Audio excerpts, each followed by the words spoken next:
두 번째 연자하는 원숭이 두창의 진단 검사에 관련된 내용입니다. 말씀해 주실 분은 연세대학교 세브란스 병원의 진단검사의학과에 있는 홍기호 교수님입니다. 강의를 부탁드리겠습니다.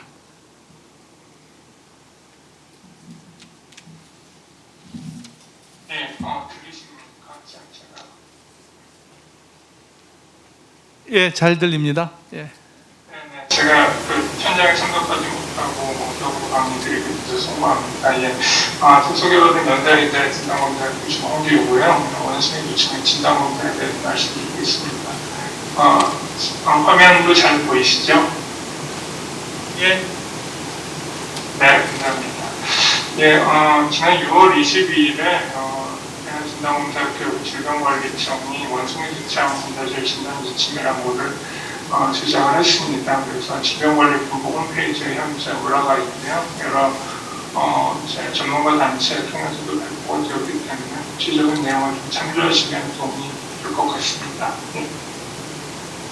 사례 정의는 이제 다 아시는 내용이지만 이제 환자는 병원체 감염이 반드시 확인이 되어야 되고, 그리고 그 진단율이랑 검사 기준은 검체 특정하진 않았지만 이제 모든 검체에서 특이 유전자의 검출을 하게 되면 환자에 해당해서 있고, 의사 환자는 이제 현재 임상 증상 역학적 연관성은 이제 충족하지만은 환자 진단 검사 기준을 충족하지 못하는 그런 사례가 되겠습니다. 예.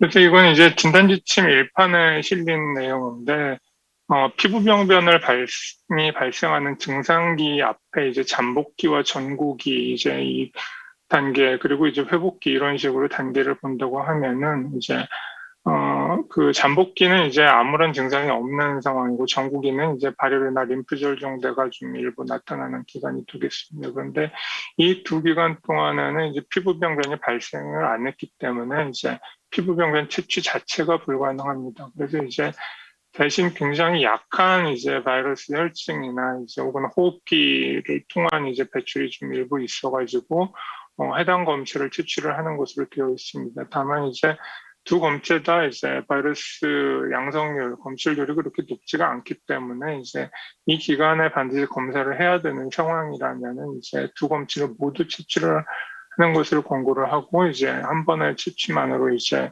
완전히 배제가 어려울 수가 있겠습니다. 증상기에는 피부병변이 가장 좋습니다. 그래서 피부병변을 많이 채취할수록 좋은데, 사실 이걸 어떤 스테이지에 채취를 한다든가 얼마만의 양을 채취한다든가 이런 거에 대해서는 아주 명확한 컨센서스는 없습니다. 그래도 이제 대부분 바이러스 양이 상당히 많고, 그래서 여러 부위에 여러 이제 병변을 채취하면은 진단은 큰 문제가 없는 것으로 현재까지 알려져 있고요. 혈액하고 구인두도말은 이제 그 선택적인 이제 검체가 되겠습니다. 피부병변이 소실된 다음에 이제 그 원숭이 두창에 의심되는 경우가 있다면, 아까 이제 김남준 교수님 강의 때도 잠깐 나왔지만은 뭐 혈청을 통해서 항체 검사를 시도해 볼 수 있는데, 이제 현재 원숭이 두창의 전용의 항체 검사는 없습니다. 그래서 올소폭스 바이러스 전체에 대한 항체 검사가 있기 때문에 이게 해석이 상당히 어려워서 일반적으로는 권장이 되지 않고, 반드시 뭐 역학적인 이유나 이런 걸로 조사가 필요한 경우에만 하게 되겠습니다.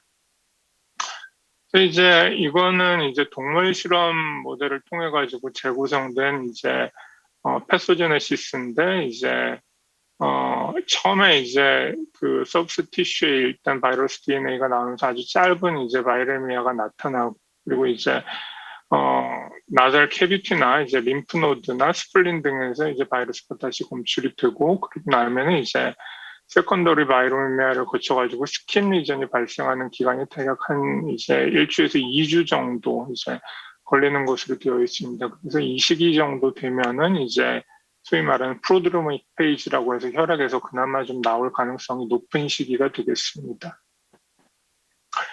이거는 이번에 이제 란셋 인펙셔스 디지즈에서 영국에 이제 지난 한 5년간의 경험을 이제 공유했던 케이스들인데, 당연히 이 경우에는 이제 그 프로드로믹이나 이제 인큐베이션 피리드의 검체 채취는 거의 되어 있지 않기 때문에 피부병변이 발생한 이후에 이제 호흡기와 혈액 그리고 피부병변과 이제 소변 검체 뭐 이런 거를 이제 채취해가지고 그 타이터를 본 결과인데요. 당연히 이제 그 피부병변, ulcerated region 까만색으로 표시된 게 전체적으로 바이러스가 가장 높고요. 이제 블러드나 이제 호흡기 검체, 요 검체에서는 낮습니다. 이제 사실 영국에서는 이 데이터를 근거로 했는지 참조로 했는지 그 소변 검체를 가지고도 이제 격리 해제를 할 수 있다고 하는 이제 권고안이 영국에만 있는데 일반적으로 다른 국가 뭐 ECDC나 뭐 WHO, CDC에서는 그런 내용을 권고하고 있지 않기 때문에 이제 참고만 하면 될 것 같습니다.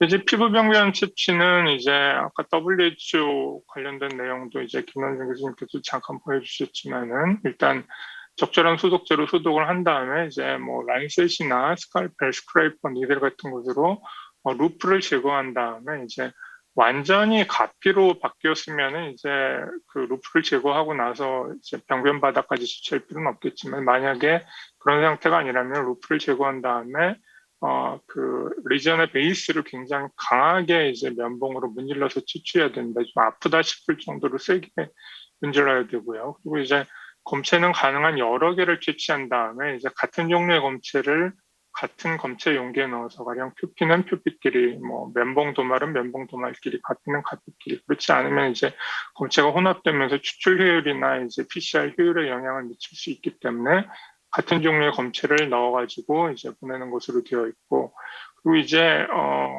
그 재검체 가능성을 좀 고려를 해야 됩니다. 첫 번째 검체가 제대로 채취가 안 됐거나 뭐 이럴 경우를 대비해가지고 조금 여유 있게 검체를 채취해 놓으면 환자에게서 좀 불편한 재검체 채취 없이 다시 한번 채취하는 것을 이제 조금 더 수월하게 할 수가 있겠습니다.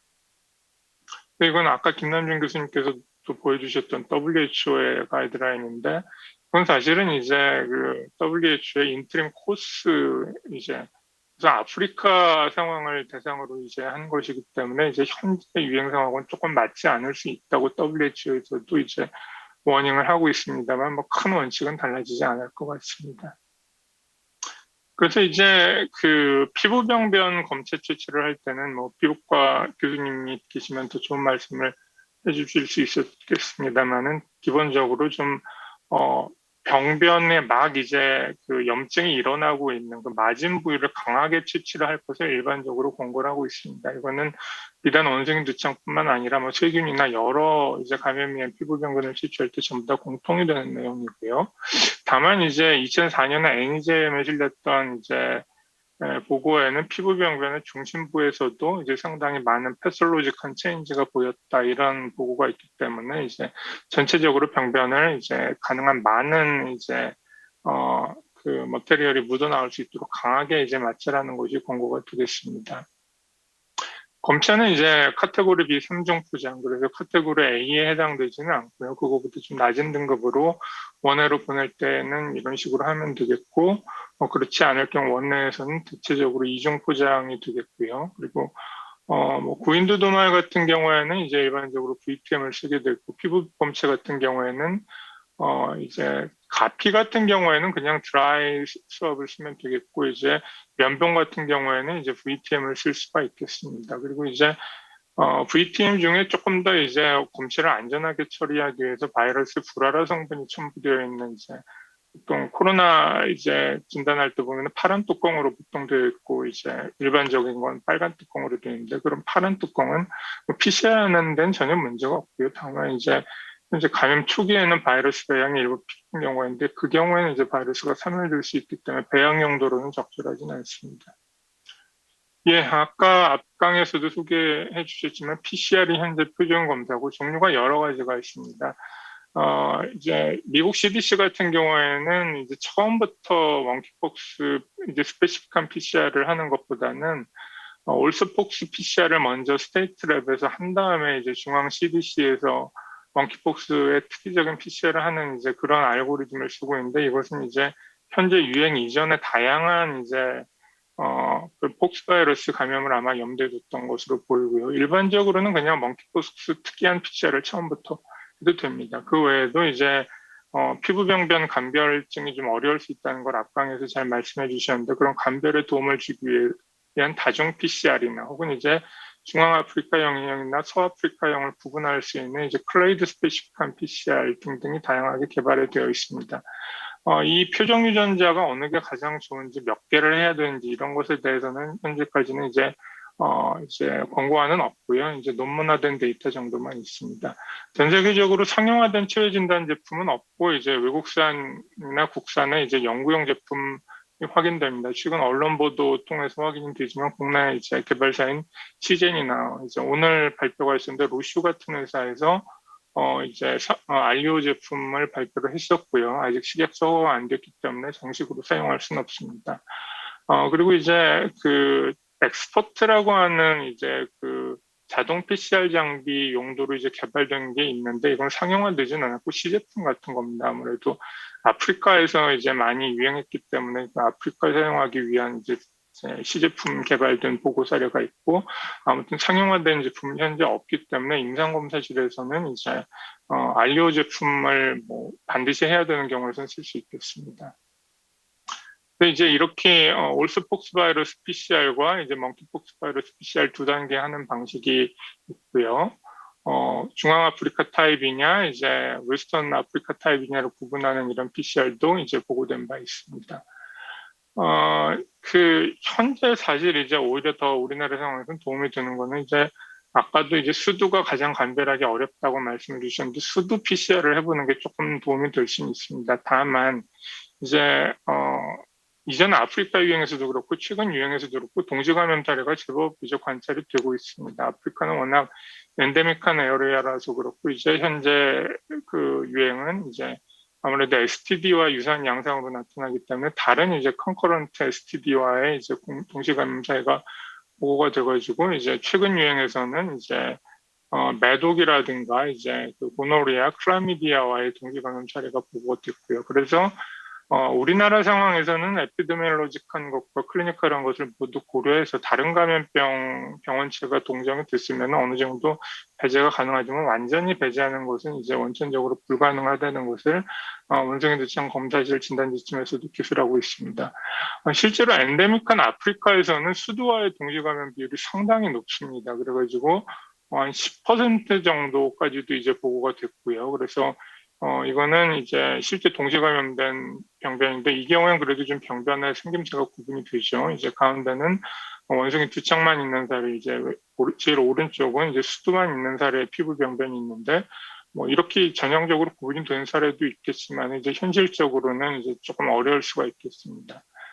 최근에 이건 서울아산병원 성우섭 교수님께서 경험을 공유해 주신 건데 일반적으로 우리가 수두를 PCR로 진단하지는 않습니다. 보통 이제 몰폴로지를 보고 이제 진단을 하죠. 근데 우리가 수두에 대해서 PCR을 하게 되는 경우가 딱 하나가 있는데 그건 바로 뇌수막염이 의심이 되는 그런 상황입니다. 그래서 뇌수막염 PCR에서 이제 베리실라 조스터 바이러스가 포함이 되는 PCR들이 일부 현장에 투입이 됐고 이거는 이제 원래 뇌척수액을 대상으로 한 거지만은 피부병변 도마를 사용했을 때도 검출이 된 사례를 최근에 이제 경험을 하셨다고 하셔서 이제 성황섭 교수님 동의를 받아서 그런 경험을 공유를 합니다. 다만 이게 이제 상당히 고가의 장비라서 검사를 할 때마다 좀 손해를 보는 구조이긴 합니다. 수가보다 검사 원가가 높습니다.